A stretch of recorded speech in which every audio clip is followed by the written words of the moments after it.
Alright, just doing an update. I took the rear fender off my Heritage and it's pretty filthy from riding.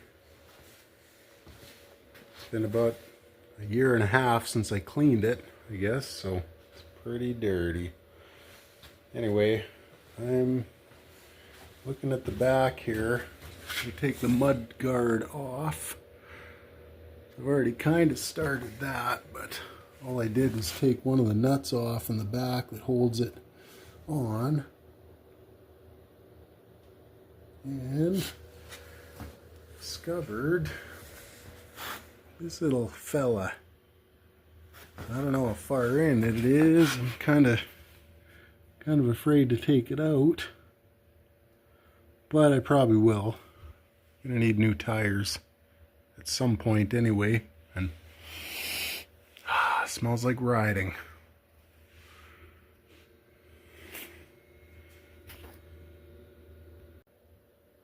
So I'm just working on getting this mud flap thing out.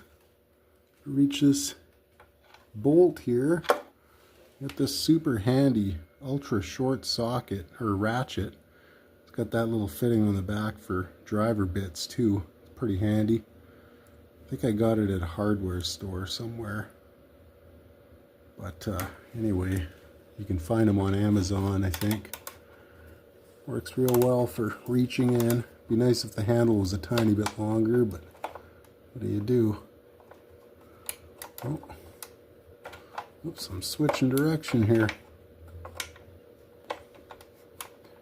So I'm going to pull this mud flap off and look and see how tight I can fit the fender on the rear wheel. My plan is to eventually cut off these ugly fender struts because they have no place on this kind of frame shape. These are like dual glide fender struts, like what they used on their bikes with the swing arms from 58 and on. But the Softail rear frame is made to look like the hardtail frames up to 57. And so it's always bugged me how you got these dual glide fender struts here and your fender is like about up to here when the bike's just sitting there, and it just looks ridiculous because the front fender is nice and low, and then you get here to your back fender and it's way the heck up here like a dirt bike, like it's meant for Baja racing or something. So I'm going to see what I can do about it. And I know it's going to be not as practical if you're hauling someone on the back seat or whatever, but I don't plan on putting a back seat on this thing. And you know, if I do, like when I was a kid, I rode around on the back of my dad's hardtail and it was fine. He just had a padded seat on the rear fender and it was alright. I didn't really notice. Probably the only ones I'd ever haul in this thing are my kids. And once they're old enough for their own licenses, they'll probably ride or drive themselves. But we'll see.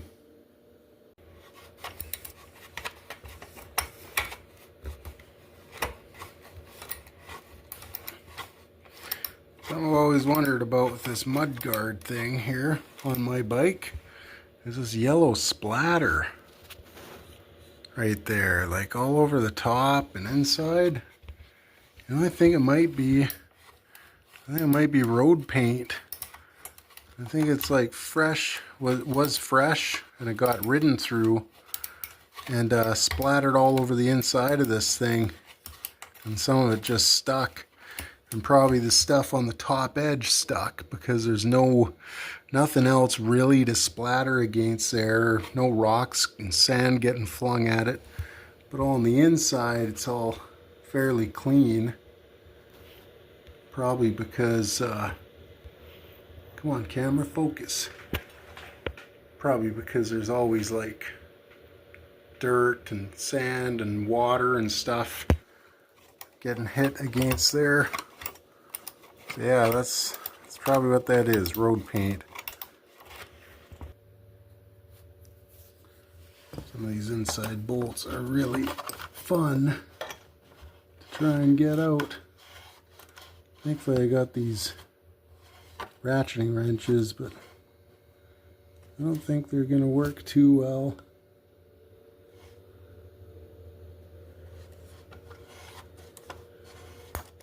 Because it's just loose enough.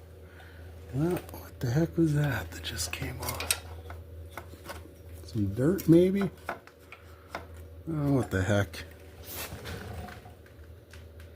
It's cool when stuff falls off your bike and there's like nothing on the ground.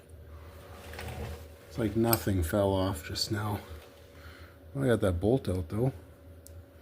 Maybe it was a washer on the other side that came off. I don't know. I'll put it with the other ones here.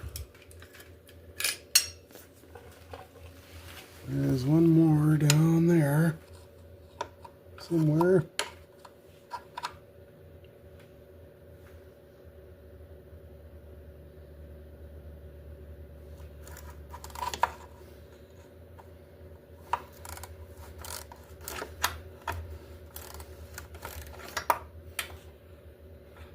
This darn plastic mud flap thing off.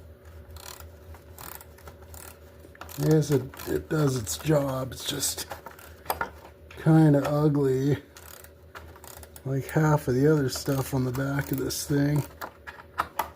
Now, if they would have made the back of these bikes look as nice as the front, as far as being nice and clean and not having a bunch of crap going on, that'd be all right. But I guess for the time they were pretty good.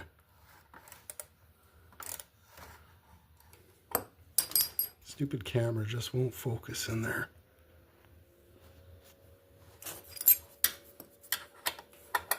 Makes it hard to see what's going on. Oh, that's the wrong way. Thank goodness this wrench I never bothered oiling is actually working smoothly enough. For how rusted and corroded it looks on the outside, it's actually ratcheting pretty well. Sucks when your ratcheting wrenches just turn stuff in when you're trying to loosen it. Alright, that's that thing out of there. That bolt out.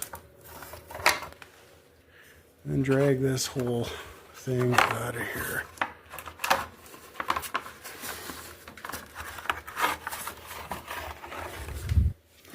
And there it is. Yeah, it's kind of busted up. And yeah, I'm positive that that is road paint. Somebody rode across a yellow line at some point when it was freshly painted.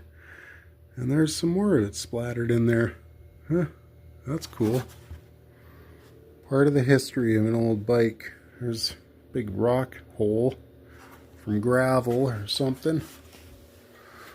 Throw that down there and try not to step on it. And now there, it's all open now. Definitely filthy. There's my nitrogen canisters for my shocks. For the early Softail shocks. Alright, now I'm going to take my other fender, not the stock blue and white one, but this fiberglass one right here, and I'm going to see, now it's a little bit longer than a stock fender. I think it's like a stretched fender. You can kind of see these lines where those fender brackets sat, so the back end comes down a bit closer to the ground. But I'm just going to put it in there and see kind of how it fits. So carefully, there's a certain way that these fenders go in between the struts. And you have to kind of put it down on the tire almost. And carefully, kind of hard to do this with one hand, but basically you got to drop the whole front edge quite far down. If you try and lift it up, it flares out right here, right on that part there, and so you'll scrape your paint on the fender brackets here. But like I say, I'm just going to kind of try and fit it with that mud guard off of there. It's a bit tricky with one hand. I'll see what I can do though. Okay, this thing does not fit with the belt on. It's totally not gonna go, because the actual, it's not just the belt guard either, it's like the actual belt is in the way. You can see the belt down there, totally in the way.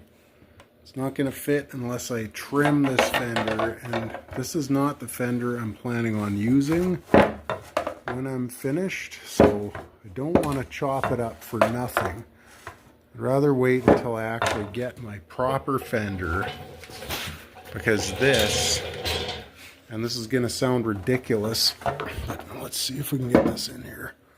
But this fender is completely incorrect for the tail end of the, well, pretty much for all of the hardtail pan heads, which this bike is modeled after the 49 to 57 FL, like the Hydroglide.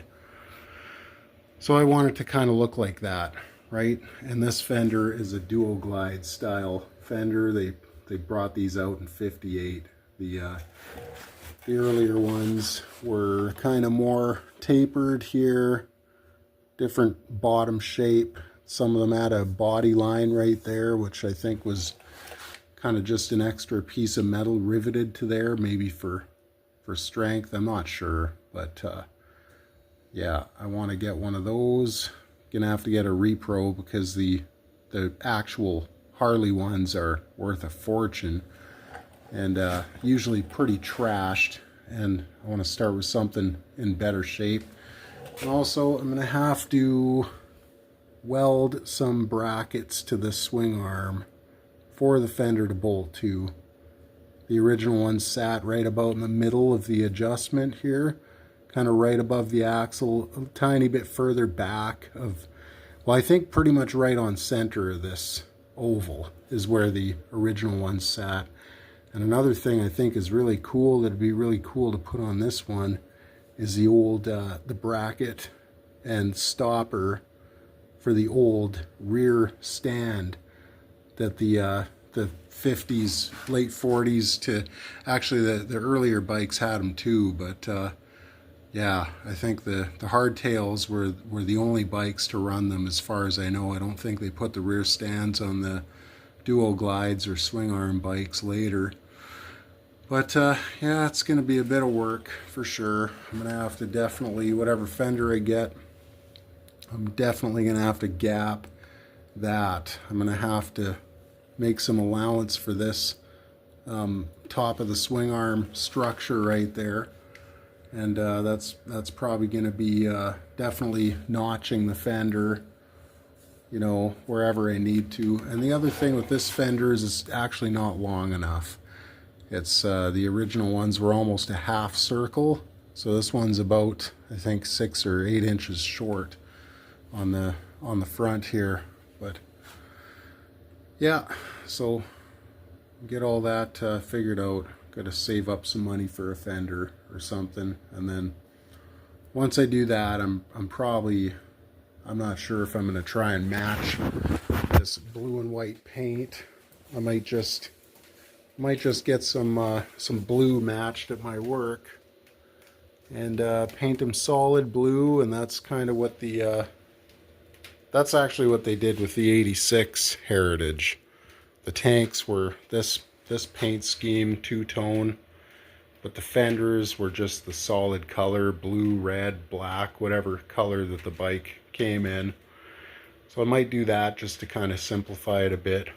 And I might, for right now, till I can afford another fender, I might use this front fiberglass fender that came with the bike, just because it doesn't have this big 1980s light there You know, I wouldn't mind getting some original looking 50s style panhead trim for this thing.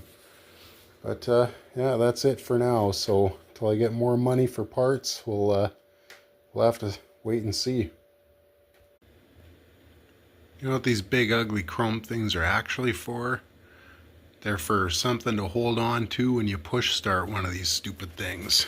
When your voltage regulator or battery goes or something. One more thing, I almost forgot. The rear fender that I need, and this one does not have this feature, but the one that I need has a hinge right about here somewhere. So when it's on there, you can open up that hinge, undo your brackets here, open up the hinge and actually take your rear wheel off to change your tire or do whatever maintenance you got to do. And that's something I'm going to have to do to this when that screw up there finally lets go and I end up with a flat or have to patch the thing or whatever. So that's another reason I'm not going to bother using this fender and probably just sell it. And then one thing I noticed on the front fender right here is, not sure how badly I'll want to use this one. Hang on a sec here. Because it's fiberglass. It's got a big chip there. That's not a huge deal. The thing that's a bigger deal is how freaking tall it is from here to here. It's like way taller than a stock one. And I think it's to give your bike a lower look in the front because it tucks your wheel up in there further. But to me, it just looks ridiculous. So I want to find one of these or something pretty darn similar and just build some brackets, make it work, figure that out somehow.